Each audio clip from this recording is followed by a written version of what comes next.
Olá, boa noite. Esperar vocês entrarem. Hoje a nossa live é um pouco diferente, um formato diferente e um assunto um pouco diferente. Por que eu, que falo de menopausa todo dia, hoje vou falar de endometriose? Porque a procura é muito grande.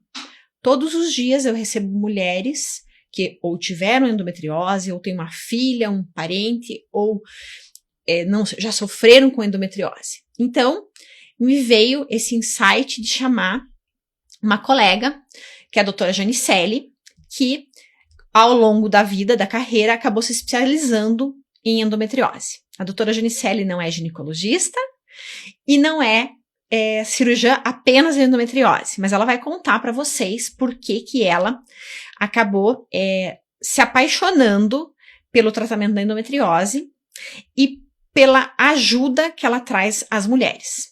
Então, aproveita e manda aí para sua amiga, para sua tia, para sua filha, manda um aviãozinho, pede para vir para cá, porque hoje eu garanto para vocês que vocês vão sair daqui com muito conhecimento sobre essa doença que às vezes se torna grave e judia muito das mulheres.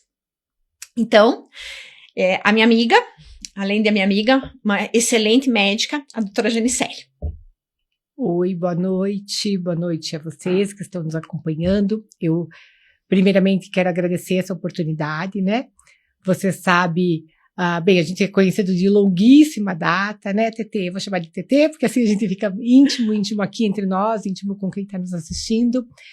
E a ideia, né, de estar aqui hoje, você me conhece muito, você sabe que eu sou uma pessoa um pouco introvertida, né? E que eu estou meio que fora das lentes, das câmeras, por essa característica. Mas foi vendo, né, e quero te parabenizar, porque as suas lives, né, as suas postagens estão lindas, estão realmente né, levando aquilo que você se propõe, que é levar informação. E foi justamente numa dessas lives assistindo que eu falei, pô, a TT vai me convencer, porque você falou alguma coisa mais ou menos assim, que lá no consultório a gente consegue atingir aquela pessoa que está na nossa frente, né? A gente consegue atingir aquela pessoa da qual veio procurar o nosso cuidado, e é para isso que a gente, né, trabalha, é para isso que a gente está aqui há tantos anos, né, fazendo a formação, né, médica e tudo. E você falou assim, a gente consegue atingir mas aqui, levando a informação, a gente consegue atingir muito mais mulheres, né? E aí, acho que esse foi o momento que você me convenceu a estar aqui. Então, quero agradecer primeiramente, né? Explicar um pouquinho, você acabou falando o que eu, Janicelli, cirurgiã oncológica, né? Então, toda a minha formação básica inicial, ela foi toda voltada para o cuidado oncológico, e logo que eu acabei lá, muito tempo atrás, né? A minha formação, eu já voltei os olhos aos cuidados oncológicos da mulher, ou seja, né, dos tumores de mama, dos tumores da parte ginecológica feminina. Então, por esse motivo, eu acabei sempre circulando, né, junto com os colegas da ginecologia, nesse cuidado integral do paciente oncológico, né, da mulher com doença oncológica. E quando, há 12 anos atrás, a gente foi, né, aprofundar os conhecimentos em cirurgia minimamente invasiva na área oncológica, que foi que eu realmente entrei em contato com professores, né, no estudo da laparoscopia, que eram grandes mestres, que são grandes mestres no Brasil, no mundo, da parte da endometriose. E aí a gente acabou entrando em contato com uma doença que trazia um desafio enorme, seja um desafio no diagnóstico, que a gente vai falar um pouquinho, seja um desafio no manejo, seja um desafio na forma como se trata essa doença, e principalmente daí dentro da área que eu atuo, né, de quando a gente necessita de um tratamento cirúrgico para endometriose. E é por aí, né, por essas, eu digo assim, essas oportunidades que a vida nos traz, né, você jamais imaginava no começo da minha carreira que eu iria estar cuidando de pacientes com endometriose, mas no fim a gente se apaixona pelas áreas que a gente estuda, essa é uma verdade. Exatamente. Né? O conhecimento é apaixonante. O conhecimento é apaixonante. E aí a gente percebe que o trabalho da gente, né, faz aquilo que melhor, eu acho que de tudo que a nossa profissão nos permite, é que a gente acaba sendo importante na vida das pessoas quando a gente consegue ajudar elas. né? Então, essa é uma coisa que me deixa feliz de estar aqui hoje e poder compartilhar isso. Sabe que no Dia do Trabalho, eu vi um filósofo falando sobre isso, que as pessoas acham que o trabalho é para o próprio sustento, obviamente, né? Que é para ela mesma. Mas o trabalho é sempre para o outro. Isso é verdade. Na medicina, isso é muito maior. Muito maior. Né? Mas qualquer trabalho, né? Por exemplo, o trabalho aqui do estúdio que a gente tá, do Alan, o trabalho dele é pra gente. Porque é a gente que tá aqui mostrando conhecimento, e daí, mostrando o nosso conhecimento, a gente tá mostrando o nosso trabalho, que tá ajudando a outra pessoa. Através dele. Exatamente. E assim vira um ciclo disso. E eu sempre quis te convidar para você vir falar, porque não é porque você é minha amiga, mas você tem muito conhecimento, né?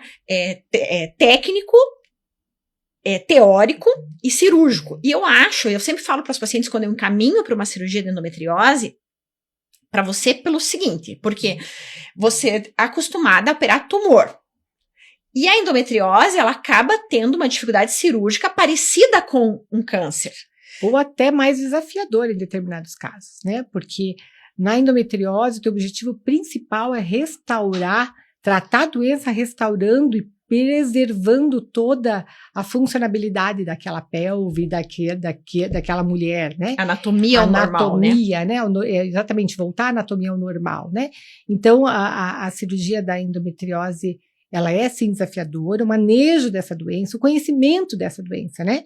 E aí a gente vai entender um pouquinho, e acredito que quem esteja nos vendo agora, provavelmente já participou de algum momento, ou já sentiu em si mesmo, ou já viu uma amiga, ou já viu um familiar que se queixa de dor, que se queixa, né, de dor pélvica no momento da menstruação, que já teve, às vezes, seu sintoma, às vezes, banalizado até por si mesmo, não, tá tudo bem sentir cólica, né? E não tá tudo bem sentir cólica, né? E até para nós, como classe médica, né, é uma doença que, embora eu estava esses dias estudando sobre a história da endometriose, e Hipócrates, há 400 anos antes de Cristo, já falava sobre isso, né? E nós estamos em 2025 e ainda tantos enigmas, né, circundam essa doença, né? Então, entender um pouquinho o que é endometriose, quando que eu penso, né? Quando que nós, mulheres, que a gente sabe, sempre sentiu um pouquinho de cólica, a menstruação, principalmente nos primeiros anos, ela vem associada, né? A esse sintoma de cólica, de uma dorzinha. Agora, quando que eu tenho que falar assim, poxa, isso não é legal, né? Isso eu preciso investigar. Isso tá fora do normal. Tá fora do normal, né? E eu acho que é essa mensagem que a gente vai tentar conversar agora e passar para quem está nos assistindo, né? Para que a gente possa atingir um número grande de pessoas. Diferenciar a dor normal, que embora eu acho que dor nunca é normal, por mais que uma cólica ela não seja uma endometriose, é uma menstruação mais inflamatória. Sim.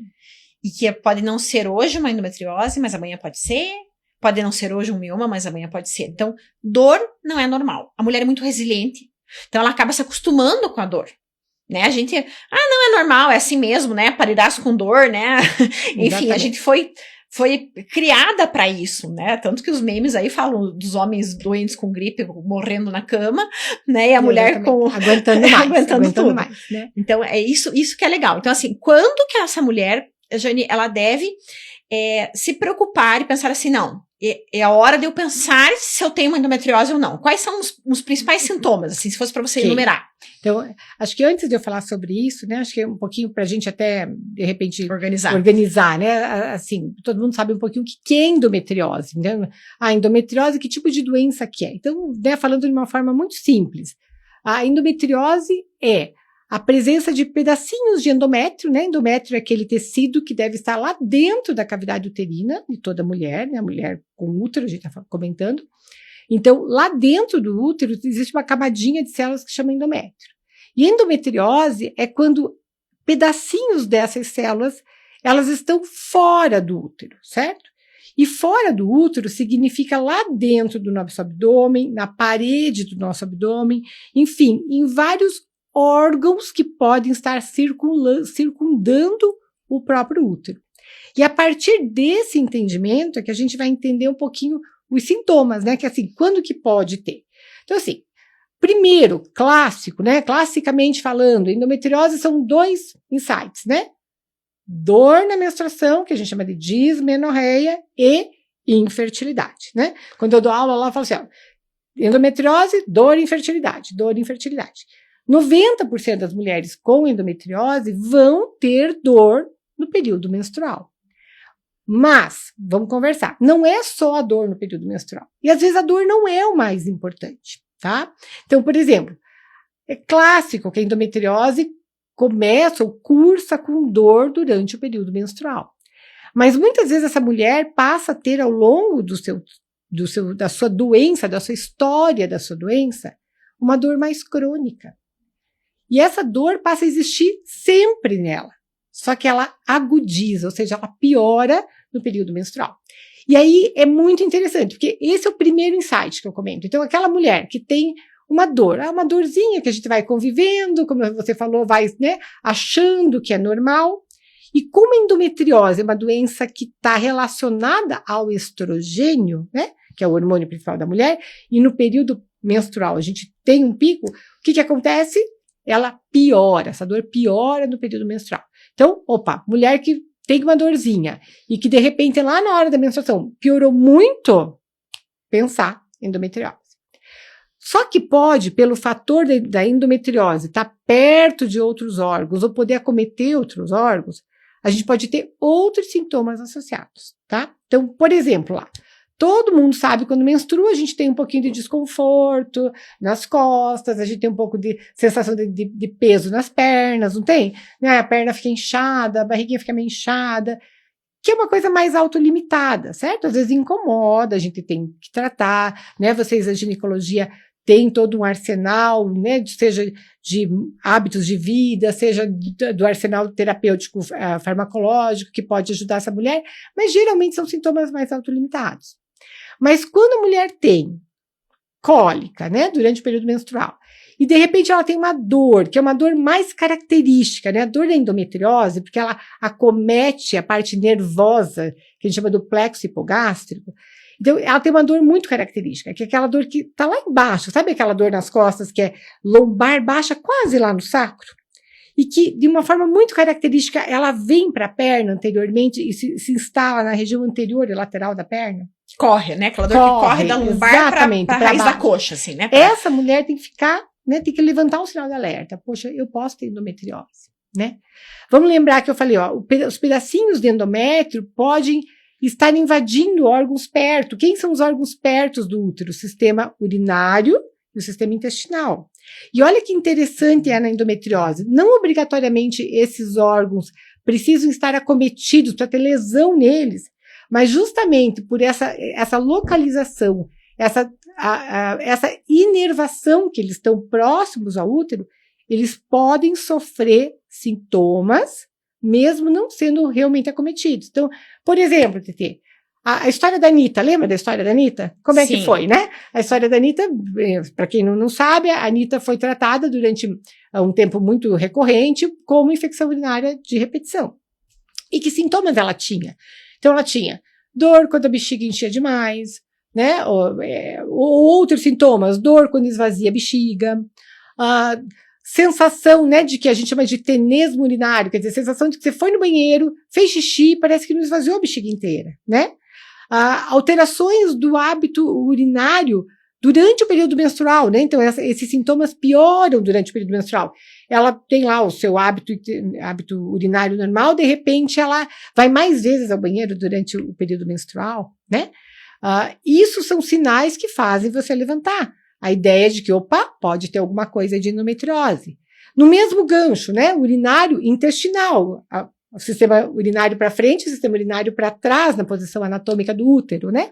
E aí, de repente, essa mulher tem tenesmo intestinal, né? Ela vai ao banheiro, ela tem dor para evacuar, certo? Isso é bem comum, né? A gente vê bastante. Exatamente. Né? Ela tem a sensação de que não esvaziou toda a ampola, né? Retal, quer dizer, vai no banheiro e tem a sensação que não está bem.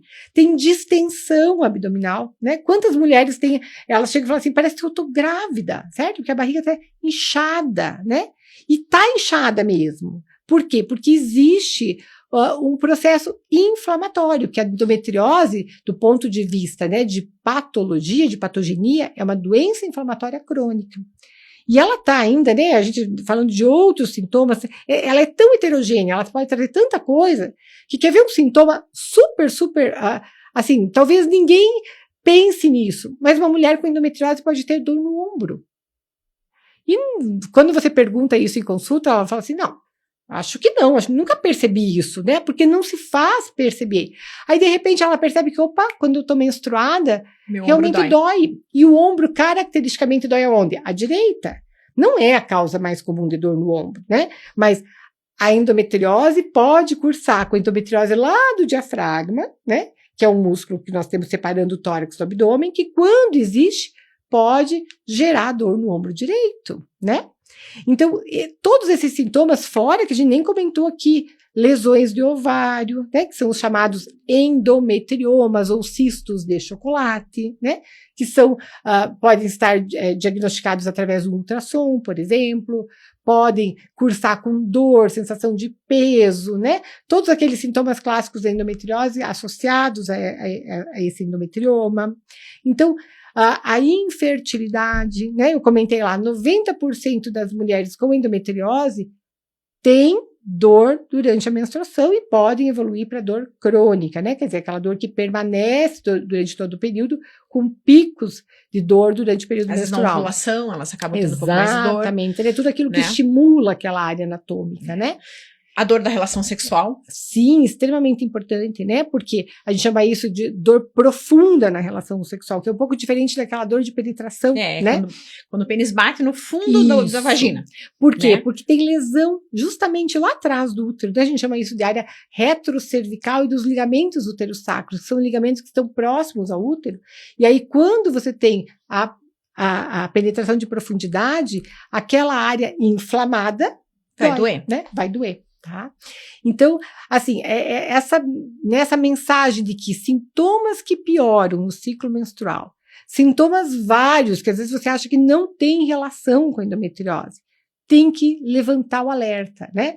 Porque se a gente não procura, se a gente não diagnostica, a gente não tem como tratar, né? Isso, Hipócrates já dizia também, né? Falando de Hipócrates, porque eu estava lendo sobre ele ontem, sobre endometriose. E é justamente isso, a gente jamais vai tratar de forma adequada aquilo que a gente não diagnostica, né? E olha que dado interessante, existem alguns dados que mostram que, embora a endometriose seja uma doença, você tem noção de quanto por cento das mulheres são cometidas por endometriose? 10%. 10%, né? Muita coisa, significa 1 a cada 10 de nós vai cursar com endometriose ao longo da vida. E na grande maioria das vezes, essa endometriose não começa lá, ela é diagnosticada, a média, com 30 anos. Mas ela começa ali entre os 17, 18, 20 anos. Então, o que significa que essa mulher demorou 5, 10, às vezes 12 anos, que é a média de tempo em que ela teve o início dos sintomas até o diagnóstico. Até chegar num tratamento adequado. Né? E isso não é aqui, é no mundo todo. Né? Mas é que é a doença da mulher moderna. Exatamente. Né? Porque quando a gente se formou em 99, então, na minha residência, eu vi endometriose, eu acho que eu devo ter visto 10 durante 2 anos. Eu acho que eu vejo 10 no mês. Né? 10 históricos, como eu trato da mulher mais velha, eu acabo pegando, eu tive endometriose. Então, é realmente a doença da mulher moderna, né? E o que é essa mulher moderna, né? Assim, a gente fica pensando, o que é? Então, o que é essa coitada? Né?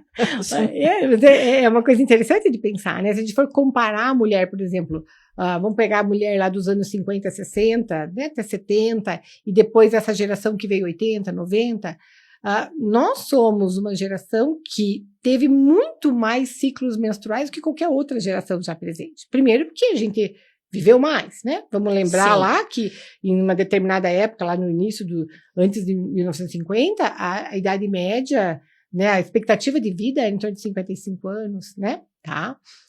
Não precisa ir muito longe para pensar que a gente passou a viver muito, muito mais, graças a todos os avanços, melhorias, né, da qualidade de vida, tudo isso, né? Diversos fatores. Mas é a partir de 80, 70, 80 que a mulher passou a ter menos filhos, que a mulher, de certa forma, diminuiu a amamentação, né? Que a mulher usou mais anticoncepcional, né? Se existe alguma questão, será que protege? Ele é até usado na questão de tratamento de primeira linha, mas ela teve muito mais ciclos menstruais do que as mulheres anteriores. Muito né? mais exposta ao que a gente chama de xenobióticos, que são substâncias do meio ambiente que imitam a ação hormonal. Exatamente. Né? O intestino mais inflamado, mais obesidade, enfim, né? Tem vários fatores de risco aí que vão aumentar o estrogênio dessa mulher e pode levar a essas doenças, né? O estilo de vida, o estresse, né? A forma com que a gente se alimenta, o quanto de produto industrializado, quer dizer, o quanto que a gente viveu a partir de todo esse tempo num ambiente muito mais pró-inflamatório. A toxicidade, né? Exatamente. A toxicidade. Uma coisa que a gente deixou de comentar é sobre a depressão. Né, que mulheres endometrióticas acabam tendo mais, a gente usa esse termo, né, endometrióticas para mulher que é portadora de endometriose, acabam tendo mais depressão pela dor crônica, mas também porque são mulheres que têm menor nível de testosterona. Então elas acabam tendo mais, né, sendo mais apáticas, mais deprimidas. Tanto que uma das descrições da endometriose também é que são raízes que saem do útero e invadem o cérebro. Exatamente. Né? Hipócrates assim dizia, né, que as mulheres que não tinham filhos, por exemplo, as mulheres que, de certa forma, ligavam isso à infertilidade, elas tinham esse, entre aspas, esse grau de histeria, né? Porque seria o grau de dor importante que acometia essas mulheres, né? E isso é real, né? Então, assim, a endometriose, ela, além da dor, vamos imaginar que a mulher tem dor no período menstrual. Mas, além disso, tem os outros sintomas que a gente chama sistêmicos, né? Então, a fadiga crônica, que é o cansaço crônico, né? Aquela mulher que tem maior chance de ter distúrbios, psiquiátricos, psicológicos. Por quê? Porque ela é uma mulher acometida por dor, né? E a dor... E uma dor crônica, né? E a dor, ela maltrata a pessoa, É uma dor que tá né? assim, de vez em quando ela dá uma cutucada um pouquinho maior. Né? E aí ela tem uma relação conjugal, e ela trabalha, ela cuida da casa, e daí ela tem dor na relação. Como é que dá conta disso tudo, né? Então, a endometriose é uma doença que traz um sofrimento importante. E se a gente consegue diagnosticar, a gente consegue ajudar essa mulher, né? Agora, a grande questão é essa, quer dizer, primeiro de tudo, tem que ter um alarme, falar, poxa, tem que pensar nela, né? E é muito triste até de ver também, isso é dado científico, que a gente tem, que a mulher, para conseguir ter um diagnóstico de endometriose, já falei ali no tempo, 5 até 12 anos, às vezes, entre o início dos sintomas e o seu diagnóstico, e também a estatística que elas passam em torno de 3 a 5 médicos para conseguir, ou até mais, para conseguir atingir o seu diagnóstico de endometriose e poder ser adequadamente tratada, né? Então, isso é uma coisa que eu sempre trago quando eu tô falando de menopausa, é que as pessoas, elas precisam realmente estudar a própria doença. Entendeu? Conhecer sobre a própria doença, para ter até um tratamento mais adequado. Para saber o que vai perguntar até pro médico. Exatamente. Informação, né? Informação. Informação é poder, porque se você tem informação, você vai atrás de saber se aquilo serve para você ou não, né? Então é muito importante isso. E hoje a gente tem aí o meio de comunicação, não só as redes sociais, mas a gente tem o Google, né, gente? E assim, tem que procurar mesmo, tem que procurar saber. O médico ficou bravo porque eu disse para ele que eu vi no Google. Pera lá, manda ele ver também, então, né? Eu acho que já passou-se essa época, né? Obviamente o médico tem um serviço que orienta e tal, mas a gente, né? Existe uma humildade e a doença é tua, então você precisa de um tratamento adequado. Porque a endometriose não é um câncer, mas ela tem um comportamento muito ruim e ela pode trazer muitos danos à vida dessa mulher. Né? Eu brinco que ela não mata, mas ela achata. É verdade. Né? O sofrimento é chata, né? O sofrimento é ruim. Sim. O sofrimento crônico mais ainda, né? Porque você padecer de uma doença que acontece com você num período muito longo da tua vida, que muitas vezes é banalizada, né? Seja pelas pessoas que estão ao teu redor, ou até pelo profissional médico, que é muito pior, Sim. né? E que você não encontra um acolhimento. Um acolhimento, exatamente. Às vezes eu comento em algumas, né, situações que a gente lida, o tipo de tratamento é a orientação verbal, né? E aí eu sempre falo assim, a primeira coisa que acontece quando você está informado é que você vai trabalhar com aquilo, né? Você vai manejar, você vai ressignificar o que aquilo realmente corresponde, o que eu posso dar conta, o que eu não consigo dar conta, o que eu tenho que pedir ajuda, né? Então, você ter informação é extremamente importante. E realmente, hoje, né, eu dou aula, então eu sempre falo, passou da época que a gente achava assim, na nossa época, para nós buscar uma informação, a gente tinha que ir atrás dela, era muito difícil. O professor era o ser detentor do conhecimento, Exatamente. Né? Hoje não, porque a informação, graças a Deus, ela chega pra gente pelo celular, ela chega pelos, né, diversos meios de comunicação, óbvio, né? O que a gente precisa é ter discernimento para procurar boa informação. Exatamente. Né? Informação e conhecimento são coisas diferentes. Exatamente. Né? E você ter capacidade de compreender aquela informação. Então, muitas vezes você lê um texto que não é da tua área, mas aí cabe o quê? A pergunta. É para isso que hoje o médico, principalmente, né, quando quer informar de forma adequada, vai poder tirar essas dúvidas que a pessoa procurou, como você falou, né? Levantou essa bandeira. Aí, ok, cabe a nós, então, trazer o que serve para você, né? Trazer essa informação do ponto de vista científico. Acho que isso é importante. Acho que uma coisa que é bem legal da gente falar, assim, que nem toda endometriose é tratamento cirúrgico. Na verdade, o tratamento cirúrgico é o último, né? Então, fala um pouquinho sobre o tratamento da endometriose. Falo sim, né? Então, veja, uma vez que a gente, né, suspeita, a gente diagnostica, né? Podemos voltar um pouquinho nesse momento do diagnóstico. Daí a pessoa assim, então eu tenho endometriose, eu tenho que ser operada? Não mesmo, né? O tratamento de primeira linha para endometriose é tratamento clínico, né? E esse tratamento clínico tem a sua base farmacológica, então a gente utiliza, né, para o pessoal saber, principalmente os tratamentos hormonais, sejam anticoncepcionais combinados, sejam anticoncepcionais à base só de progestágeno, né? Essa é a primeira linha de tratamento, certo? E ela funciona, né? Fazer um bloqueio. Exatamente. E ela funciona. E é até interessante você pensar, né? Mas eu estou dando uma pílula que tem estrogênio no problema da doença, né? Estrogênio dependente.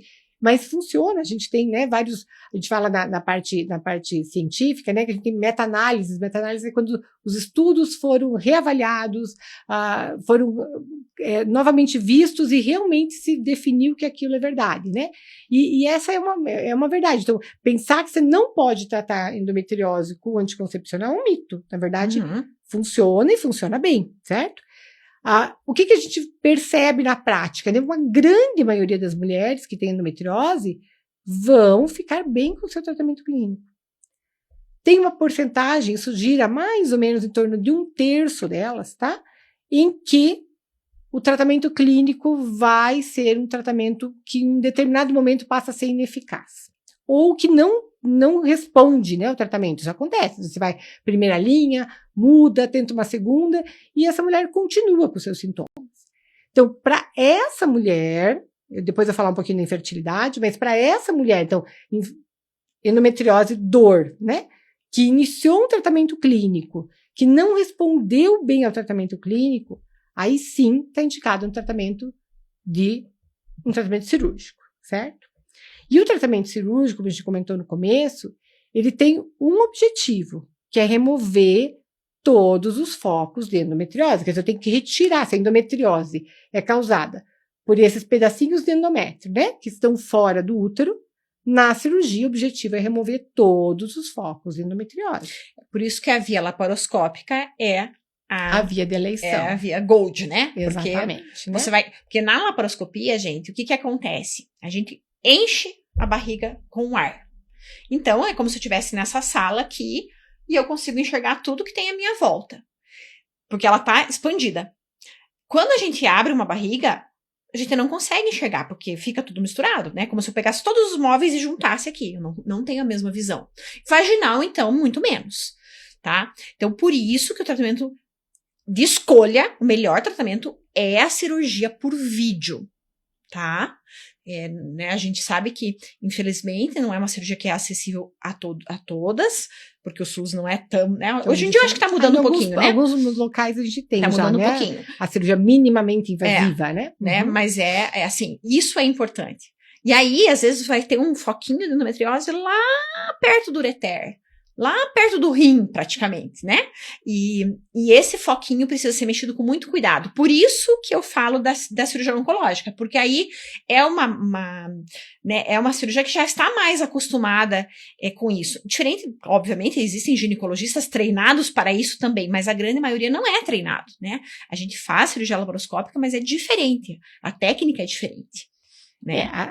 A cirurgia para endometriose, ela tem, inclusive, né, a sua evolução a partir do momento que houve evolução também para as técnicas laparoscópicas, né?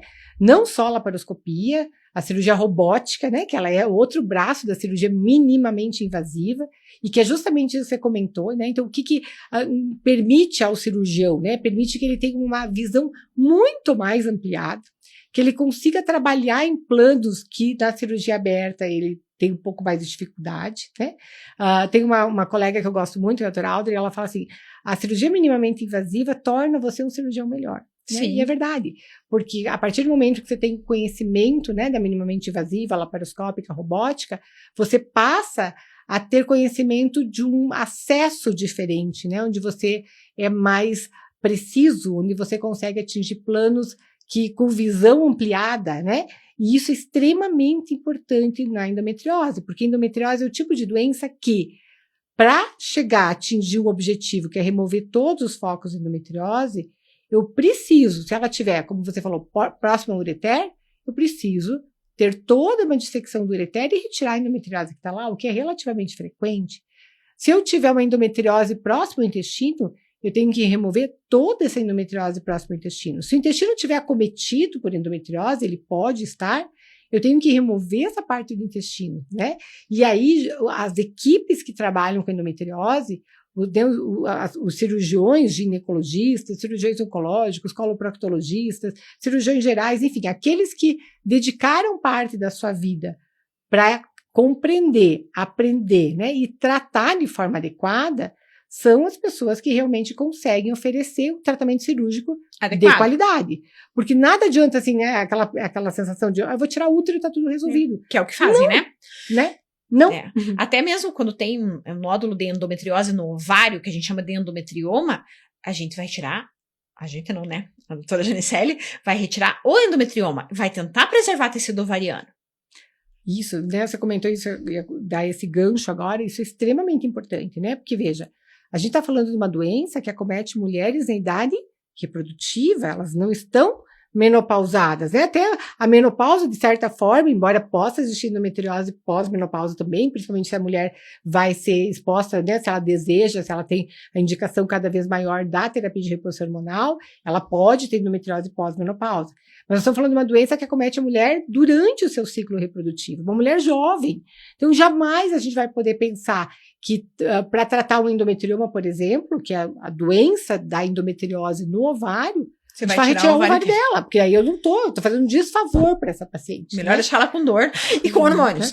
Então, tudo isso é extremamente importante, né? O conhecimento da doença, onde ela tá, e às vezes eu falo para a paciente assim, né? Quando ela tá comigo, eu falei, olha, a endometriose é uma vida, né? A gente vai seguir dessa vida. Você não vai receber alta depois da tua cirurgia. Por quê? Porque até pós-cirurgia, a paciente pode voltar a ter endometriose, né? E uma coisa que eu gostaria de comentar também que é importante, que às vezes a pessoa pensa assim, então, para tratar cirurgicamente endometriose, eu preciso tirar o útero? Não, né? Não. Muitas vezes a primeira abordagem para endometriose cirúrgica é aquela paciente que ainda tem desejo gestacional, certo? Então, a gente não vai retirar esse útero justamente por isso. A paciente com infertilidade, que é um outro cenário, é extremamente importante, acho que se você permitir, vou ter um tempinho para falar sobre ela, porque a gente está falando muito aqui da paciente com dor, né? Que é a paciente que vai para tratamento clínico. Agora, o que é importante? Às vezes eu recebo isso lá no consultório, né? A paciente está com 39 anos, não teve filhos, e ela está tratando 1 ano com remédio para endometriose. Eu falo, para tudo, né? Para tudo, porque não está certo. A paciente que tem desejo gestacional, não adianta dar pílula para ela. Não, ao contrário, né? Porque ela quer engravidar. Quer engravidar o quanto antes. O quanto antes. Então, essa paciente tem uma abordagem muito mais multidisciplinar. Porque muitas vezes ela vai precisar de cirurgia? Talvez sim. Cirurgia e infertilidade, né? Cirurgia para endometriose e infertilidade pode até aumentar a chance dessa mulher engravidar. Mas tem que ser muito bem avaliado por uma equipe multidisciplinar, porque às vezes essa paciente precisa ir para fertilização in vitro, né? Ou ela precisa guardar óvulo previamente, porque a cirurgia pode, de certa forma, até atrapalhar essa questão. Diminuir né? a reserva ovariana. Então, a mulher com infertilidade é um assunto até para um novo podcast, né? Porque, uma nova conversa aqui, porque é realmente um outro cenário, né? Mas acho que esse alerta é muito importante. Então, assim, se você conhece alguém que está querendo engravidar, que teve, né, levantou a bandeira para endometriose, está tomando anticoncepcional ou qualquer outro método, né, hormonal, não, né? Tá errado, né? Tá errado, tem que repensar, tem que reavaliar, é um outro momento. Eu até considero esse momento mais difícil, né? Porque a gente está envolvendo aí um desejo gestacional, a mulher moderna, né? Deixa para ter filhos geralmente mais tarde, e aí eu mesmo sou né, prova viva disso. A gente chega lá com 35 e fala, agora eu quero, né? 35, 36, 37, e aí às vezes não acontece, então isso gera uma angústia, né? E aí, se vem endometriose, então parece um banho de água fria. Mas eu também quero deixar para vocês, né, isso é científico, uma grande parte das mulheres com endometriose que desejam gestação, elas vão atingir esse resultado. Elas vão conseguir engravidar. Desde, né, que sejam adequadamente tratadas, né? Tratadas, né? Ou avaliadas, ou até, ocasionalmente, ela nunca tentou engravidar. Às vezes eu já percebi isso também, né? Então, não, eu tomei anticoncepcional até tanto tempo, eu tenho endometriose e agora, então, eu tô preocupada porque eu não vou engravidar. Não. Nem tentou. Né? Nem tentou. Às vezes ela vai engravidar espontaneamente, e aí, se ela engravidar espontaneamente, a gente está falando do tratamento mais natural que existe para endometriose, que é a própria gravidez, né? Então, são tantas... Endometriose, por isso que a gente se apaixona, porque ela é uma doença enigmática, e uma doença que sozinha, ela é um compêndio inteiro, né? Ela até, assim, das patologias ginecológicas, ela é a única, pelo menos que eu tenho conhecimento, me corrija se eu estiver errada, que tem uma sociedade própria, né? Sociedade Brasileira de Endometriose. Tem a menopausa, que não é considerada doença, mas é praticamente igual. Então... né? Perfeito. Isso é bem real mesmo. A menopausa é a mesma coisa, né? Porque é tanta coisa que acontece com essa mulher, embora a menopausa não seja considerada ainda uma doença, né? É uma evolução natural, todas nós vamos passar, mas é tanta coisa que a gente pode intervir e melhorar a vida dessa mulher, que ela se torna apaixonante mesmo. É isso aí. Né? Que ela se torna... Uma coisa que é legal, até puxando esse gancho da menopausa, é isso, né? Porque às vezes eu recebo pacientes com histórico anterior de endometriose, que chegam e falam, eu não posso fazer reposição hormonal porque o meu médico disse que eu tenho endometriose e vai voltar tudo. Isso não é verdade, tá? Porque a reposição hormonal não repõe igual antes, a gente faz diferente, a gente obviamente vai entrar com um pouco mais de progesterona ou até um progestágeno, mas endometriose não é uma contraindicação para reposição hormonal. Independente se você tem ou não útero, se você é esterectomizada ou não. Tá? Então não precisa sofrer, já sofreu a vida inteira com endometriose, agora vai sofrer com os sintomas da menopausa porque alguém te disse essa informação errada, né? Isso é verdade, né? E essas coisas elas vão evoluindo. Sim, né? Então, isso é super importante. Quer dizer, não tem por que essa mulher que já sofreu a sua vida inteira estar privada, se ela tem condições de fazer uma terapia de reposição hormonal, desde que essa terapia de reposição hormonal seja associada a uma progesterona, né? Sim. Mesmo que ela já tenha sido submetida a uma cirurgia e tenha retirado o seu útero, porque a progesterona vai, de certa forma, proteger, né, esses focos do endométrio se um dia eles vierem a acontecer, né? Exatamente. Eu acho que agora a gente já tá aí com 40 minutos, acho que dá pra gente abrir a caixinha de perguntas aqui. Nossa, como a gente fala bastante, né? Então vamos lá. Eu vi também. Espera lá, deixa eu abrir aqui. Tá. A endometriose pode acontecer na menopausa? Então, é isso que a gente comentou, né? Não é que ela vai surgir na menopausa, ela é uma doença já previamente existente, mas que pode sim ter a sua continuidade. O mais comum é que a menopausa venha, então, digamos, a ser um fator positivo, né? Entre aspas, um tratamento natural, porque essa mulher vai estar menos exposta aos estrogênios endógenos, né? Que ela mesma produz. Mas como a Maria Tereza falou, se essa mulher tem histórico de endometriose, ela pode fazer terapia de reposição hormonal, desde que uma terapia adequada, não há problema nenhum. E em raros casos pode haver progressão de endometriose após a menopausa, sim, né? Na medicina tudo pode, né? Essa é uma grande verdade, não existe, né? nem, Não existe nunca, nem sempre. Nunca, nem sempre. Mas o mais comum é que ela já tenha anteriormente e ela pode haver, né, ocasionalmente uma continuidade da endometriose na menopausa. Endometriose e adenomiose, os dois têm correlação ou são doenças totalmente diferentes? Ah, que legal essa pergunta, né? Então, essa pergunta é bem importante, porque assim, vocês perceberam que a gente falou bastante de dor, né, dor cólica, dor na penetração, no ato sexual, dor para urinar, dor para evacuar, né? Dor para viver. E a gente não falou muito em sangramento, né? Então, por quê? Porque a adenomiose é ali uma parente bem próxima da endometriose, mas a adenomiose é a presença desses foquinhos de endometriose dentro do útero, dentro de uma outra parte do útero, que é o miométrio, que é o músculo do útero.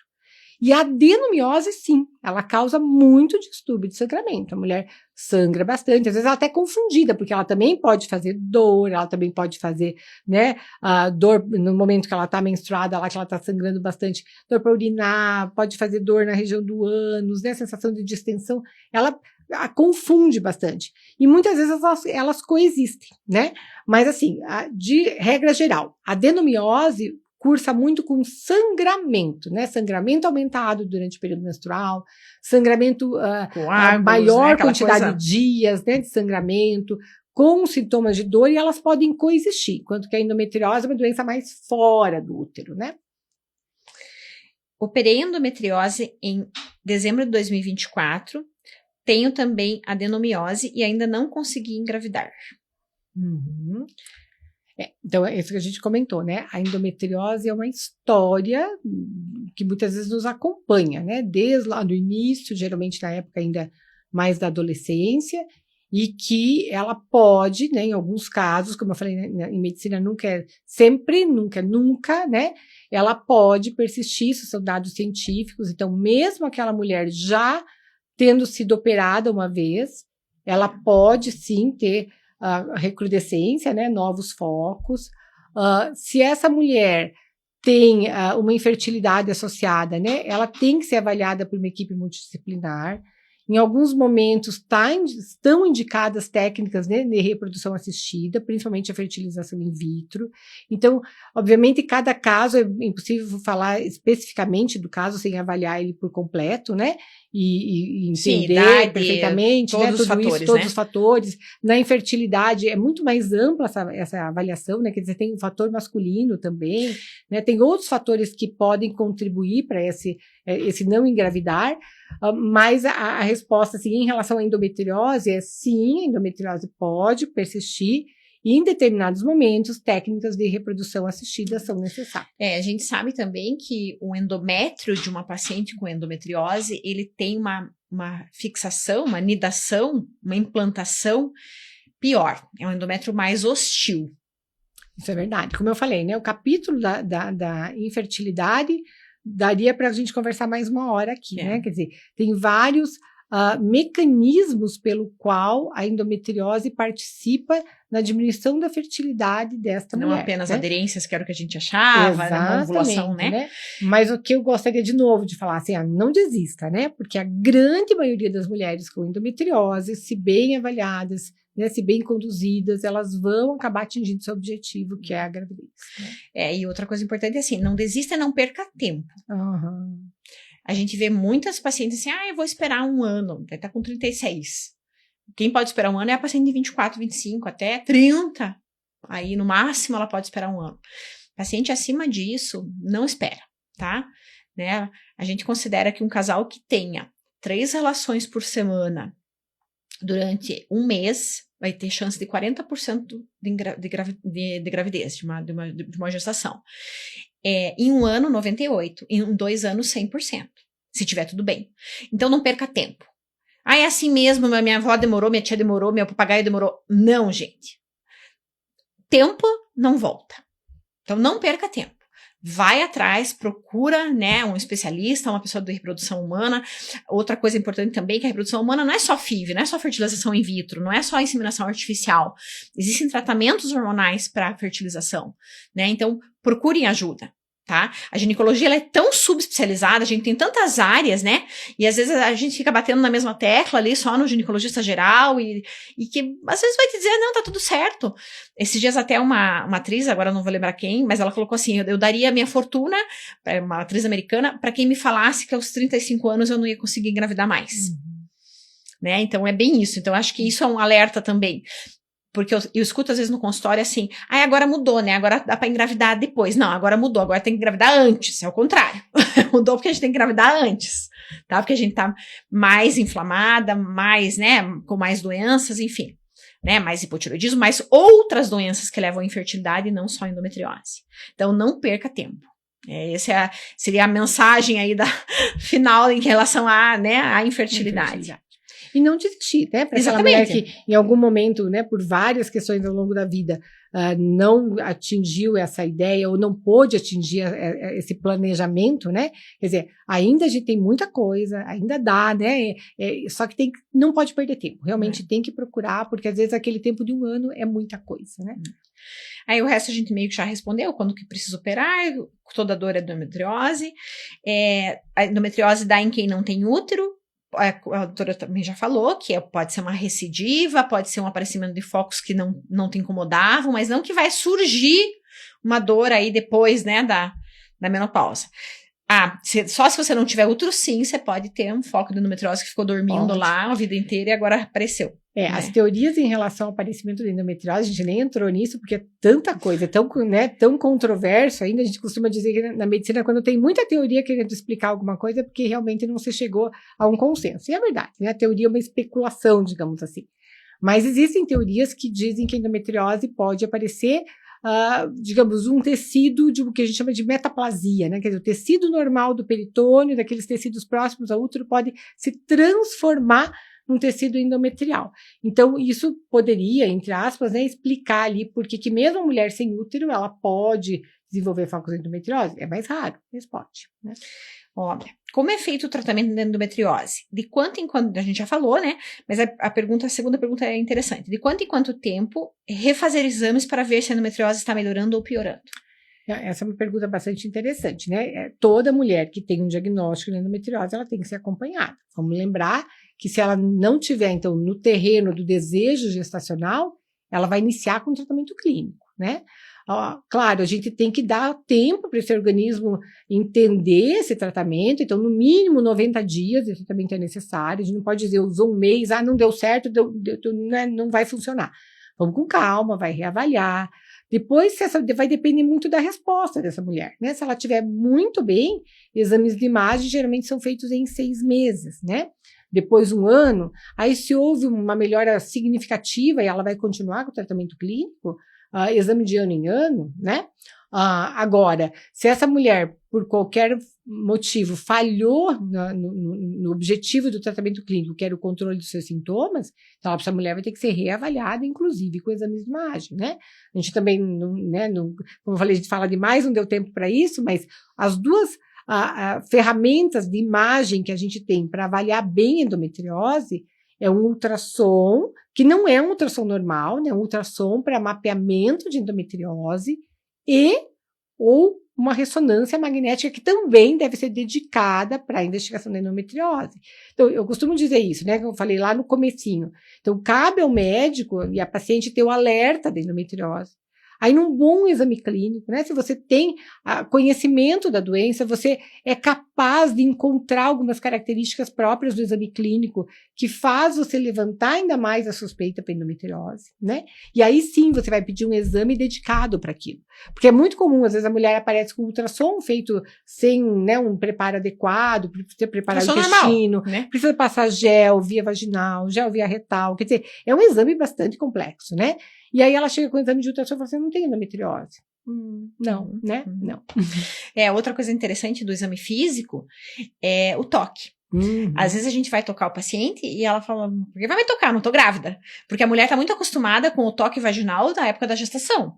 Mas o toque vaginal para o ginecologista, gente, ele é muito importante, né? Tanto na endometriose quanto em dor pélvica crônica, porque a gente consegue tocar todo o aparelho pélvico, todo o assoalho pélvico. Então, o toque vaginal, ele é uma ferramenta muito importante para nós ginecologistas, mesmo se você não estiver grávida, tá? Então não se assuste se, né? Agradeça se o médico não tiver preguiça de fazer um toque vaginal em você. Tem que fazer, né? O exame clínico é tudo. Exatamente. Né? A clínica é soberana. A clínica é soberana, né? Tanto é verdade isso que a endometriose não pode ser completamente afastada, mesmo quando você tem um exame clínico dentro da normalidade, ou um exame dentro da normalidade, né? Mesmo assim, pela parte clínica de sintomas, você tem que manter essa suspeição, né? Então, o exame clínico é algo extremamente importante, né? A gente até fala, às vezes é um pouco desconfortável, até eu peço, sim, né? Ninguém gosta, né? Você me ajuda para que eu possa te ajudar, né? Porque a gente sabe que é um pouco desconfortável, ainda mais a endometriose, né? Você toca no ponto doloroso da paciente, né? Então, a pessoa é aqui que dói, é aqui que dói. É porque lá tá a lesão retrocervical, né? Então, você consegue sentir onde tá, né? E isso é extremamente importante. É como se você estivesse vendo com o teu dedo, né? Conseguindo determinar e mostrar para o colega radiologista que, olha, procura aqui, né? Aqui deve estar. E essa correlação que existe, né? Como eu te falei, equipe multidisciplinar é extremamente importante nessa doença. Porque aí a gente consegue oferecer diagnóstico correto e tratamento correto. Anticoncepcional pode ser tomado quando teve trombose, se conter estradiol não, tá? Estradiol via oral aumenta o risco de trombose, então proscrito não pode ser usado de maneira alguma. Progestágeno pode, mas precisa também ser avaliado, mas na grande maioria a gente libera, tá? Qual a diferença entre endometriose e adenomiose? A gente já respondeu. Agora tem alguns elogios. Um abraço da Regina, que só tem a agradecer por ter sido tratada por vocês. Ah, que bonitinho. A Regina escreveu que nós somos maravilhosos médicas de Ponta Grossa. Tem mais uma pergunta. Endometriose causa dor na virilha? Sim, né? Pode causar. Pode causar. Sabe que pode causar dor no ombro, gente. Sabe que existe uma coisa bem interessante, né? Não sei se você já comentou sobre isso, mas existe uma doença que também é mais comum na mulher jovem, chama cisto de Bartolin, né? Que é uma glândulazinha que a gente tem dos ladinhos da vagina, assim, região posterior lateral da vagina. E a endometriose pode acometer essa glândula, né? E aí ela faz um nódulo, como se fosse um nódulo de chocolate ali, e você pode ter dor, né? Então, e existem, a gente, né, não tem como falar disso tudo agora, mas existem outras dores que podem estar associadas também à dor de endometriose, que é a dor, né, genitoperineal, né? São outras dores que têm um padrão ali, né, da parte de inervação, da parte do cérebro entender isso como dor, que podem estar associadas à endometriose, né? Lembra que a endometriose, ela causa sintomas sistêmicos, então pode ter outras dores associadas, sim. Então, acho que seria isso. Deixa eu passar o teu contato. A doutora Genicelli, ela ainda não está nas redes sociais, mas ela virá para cá para trazer todas essas informações para vocês. Tímida. Mas é muito conhecimento para deixar escondido, vocês não acham, gente? Vamos fazer aí uma bandeira. Sabe que o trabalho tá grande, né? Não só você, alguns outros amigos falam assim, Jane, você tem que montar. E eu falo, poxa, mas eu não consigo pensar em que momento na minha vida que eu vou conseguir tempo para isso nesse momento, justamente porque, né, o trabalho do dia a dia, o trabalho daquela preocupação em oferecer o melhor que eu posso de mim para as minhas pacientes acaba que, né, usa esse tempo todo. Mas realmente essa ideia de levar informação e poder atingir mais pessoas, né? Eu falei que isso mexeu comigo. Então vamos lá. Aí. Então eu vou colocar o telefone, depois eu deixo no final da live o contato dela. 98811-4848. Então é Ponta Grossa, né? 42, esse é o consultório, esse é o telefone do consultório. Para você que sofre aí com endometriose ou conhece alguém, né, e que está procurando um tratamento faz tempo e tá às vezes desesperada porque já passou pelo 3, 4, 5, 6, pode chegar no sétimo e dar certo, né? Então é 98811-4848. Gente, eu quero agradecer mais uma vez, né? Eu sempre gosto de estar aqui com vocês, falando, isso aqui é o meu hobby, é trazer esse conhecimento, é fazer realmente aí uma corrente para ajudar a mulher a ter mais qualidade de vida. E por isso que eu trouxe esse assunto tão importante para ser discutido aqui, né? Para que a gente possa ampliar tudo isso e aliviar essa dor tão importante aí que judia de vocês. Um beijo grande, Mais uma vez, muito obrigada. Muito obrigada, Jane.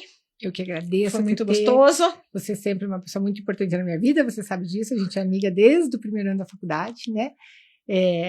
Agradeço por você ter insistido, isso é uma coisa legal, né? Por a gente estar compartilhando essa informação, espero que o pessoal que tenha assistido tenha gostado, e a gente está sempre disponível, né? O pouquinho que a gente pode fazer nesse mundo tão grande, né? Tá? Para atingir as pessoas. Boa noite, obrigada pela oportunidade. Boa noite. Um beijo.